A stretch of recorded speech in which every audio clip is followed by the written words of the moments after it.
اس کے اوپر I have reservations. لیکن مریم نواز صاحبہ نے جو گفتگو کی ہے نا, اس گفتگو میں کچھ چیزیں ایسی ہیں جو میرا خیال ہے کال آؤٹ کرنے کی ضرورت ہے. پاکستان کا اتنا بڑا وائبرنٹ میڈیا ہے, ہزاروں رپورٹرز ہیں, تجزیہ نگار ہیں, میں پورے مین اسٹریم میڈیا کی بات کر رہا ہوں, الیکٹرانک میڈیا, اخبارات, پھر اس کے بعد آپ سوشل میڈیا پر آ جائیں, بڑے بڑے یوٹیوب چینلز. بہت کم لوگ ہیں جو اس کے اوپر کال آؤٹ کرتے ہیں. کچھ چیزیں ہیں جن کے اوپر ویسے تو ایک ایک جملہ مریم نواز کا ایسا ہے جس کے اوپر ایک ایک ویڈیو ہو سکتی ہے, صحیح, لیکن ذرا کوئکلی اس سے گو تھرو کرتے ہیں. وہاں پر وہ گفتگو کرتے ہوئے دیگر باتیں کرتے ہوئے کہتے ہیں کہ آج ایک اور بات کرنا چاہتی ہوں.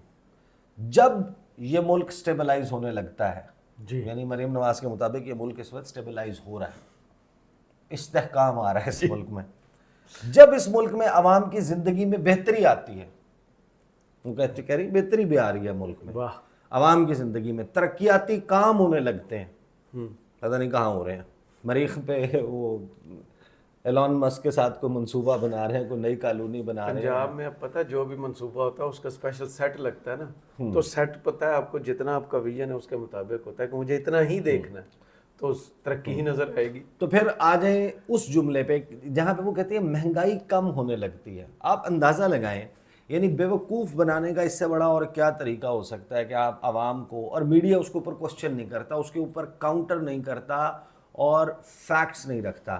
یہ جب کہتے ہیں نا مہنگائی کم ہونے لگتی ہے, یہ مہنگائی کم ہونے کی بات نہیں ہے. پہلی بات تو کہ یہ بھی فیکچولی غلط ہے کہ شرح, جی, مہنگائی بڑھنے کی شرح کم ہونے کو ہمارے حکمران آج کل کہتے ہیں مہنگائی کم ہو رہی ہے. اچھا, ارے بھائی مہنگائی بڑھنے کی شرح ہے. ایک چیز 100 روپے کی ہے, جی, اگر وہ 90 روپے کی ہو جائے تو آپ اس کو کہیں گے کہ وہ سستی ہو رہی ہے. اچھا, اگر ایک چیز 90 کی تھی وہ 100 کی ہو گئی اور اب وہ 95 پر آ جائے تو آپ کہیں گے مہنگائی کم ہو گئی. 90 سے اوپر گئی تھی, 100 پہ پہنچی تھی, 95 پر آ گئی. مہنگائی 10 روپے ہوئی تھی, 5 روپے کم ہو گئی, 95 پر آ گئی تو مہنگائی کم ہو گئی. یہاں محترمہ, ان کے چچا, ان کے والد اور ان کے تمام منسٹرز جس وقت مہنگائی بڑھنے کی سپیڈ, رفتار جو ہے وہ سلو ڈاؤن ہو جائے ایک ہفتے کے لیے, کوئی کمی آ جائے اس میں, اس کو کہتے ہیں مہنگائی کم ہو رہی ہے. کچھ خدا کا خوف کریں, اس کو مہنگائی کم ہونا نہیں کہتے, اس کو مہنگائی بڑھنے کی شرح کم ہونا کہتے ہیں. اس کا مطلب یہ ہے کہ جس چیز نے 100 سے 120 روپے پر اگلے 2 ہفتے میں پہنچ جانا تھا, اب وہ 4 ہفتوں کے بعد 120 روپے کی ہوگی, تو وہ اس کی سپیڈ کم ہو گئی ہے. تو یہ جو جھوٹ بولنا ہے اور بالکل کھلا ننگا جھوٹ بولتے ہیں اور کوئی ان کو کاؤنٹر نہیں کرتا, اس سے بڑی واہیات بات ہی کوئی نہیں ہے. مہنگائی کم, لوگوں کو جا کے دیکھیں کہ ان کے حالات کیا ہیں. اب ذرا کوئکلی آگے چلتے ہیں. تو میں محترمہ کہتی ہیں کہ تو کسی نہ کسی کو اس کی تکلیف ہونا شروع ہو جاتی ہے, پتہ نہیں کون سی ایسی نظر ہے جو اس ملک کو لگ جاتی ہے. چند افراد کا ٹولہ بیٹھ کر ایسے کوئی فیصلے کر دیتا ہے. اب یہ آپ سپریم کورٹ اپنے ذہن میں رکھیں, جی, اور 8 ججز کو ذہن میں رکھیں, یہ تمام گفتگو ان کے متعلق ہے. وہ کہتے ہیں کہ چند افراد کا ٹولہ بیٹھ کر ایسے کوئی فیصلے کر دیتا ہے جس سے ترقی کا عمل یا تو رک جاتا ہے یا وہ ریورس ہو جاتا ہے. ابھی آپ نے دیکھا ہوگا کہ سٹاک مارکیٹ 82,000 پر پہنچی تھی. جب مریم نواز صاحبہ کی اکانومی کی انڈرسٹینڈنگ یہ دیکھیں کہ وہ سمجھتے ہیں کہ جو سٹاک مارکیٹ ہے وہ اوپر جائے تو اکانومی بہتر ہے. سٹاک مارکیٹ کے بارے میں شہباز رانا سمیت جو سٹاک مارکیٹ کو سمجھتے ہیں کہ یہ کتنی بڑی گیمبلنگ ہے, جی, جوا ہے. فیکٹر ضرور ہے, یہ ریفلیکٹ کر رہی ہوتی ہے بہت ساری چیزوں پہ, لیکن یہ جس کو آپ انڈیکیٹر بتا رہے ہیں انڈیکیٹر نہیں ہے. بالکل صحیح. بہرحال کہتے ہیں کہ 82,000 پر پہنچی, 82,000 پر, یہ بلا وجہ نہیں ہوتا, یہ سینٹیمنٹ ہوتا ہے مارکیٹ میں جس میں لوگوں کا اعتماد ہوتا ہے حکومت کے اوپر کہ یہ حکومت ایسے فیصلے کر رہی ہے کہ جس سے اکانومی میں بہتری آ رہی ہے. میں اس کے اوپر بھی علیحدہ سے وہ کر سکتا ہوں, لیکن ابھی کیونکہ سبجیکٹ نہیں ہے. عوام کی زندگیوں میں بہتری آ رہی ہے. تو آپ دیکھیں یہ جو سپریم کورٹ کا فیصلہ آیا ہے یہ عدم استحکام پھیلانے کی کوشش نہیں ہے تو اور کیا ہے. یعنی وہ ڈیلیبریٹلی کہہ رہی ہیں کہ سپریم کورٹ جو ہے وہ اس وقت عدم استحکام, یہ ججز جو ہیں یہ پھیلانے کی کوشش کر رہے ہیں. مجھے اس کا دوسرا نام تو سمجھ نہیں آتا, ایک ایسا شخص جس کو آج آپ یہ بھی نہیں کہہ سکتے کہ وہ ٹرائیڈ اینڈ ٹیسٹڈ اور فیلڈ نہیں ہے. مسلم لیگ نون کو 3 حکومتیں ملیں, تینوں حکومتوں میں اس نے ترقی کے نئے ریکارڈ قائم کیے. یہ 5ویں حکومت ہے.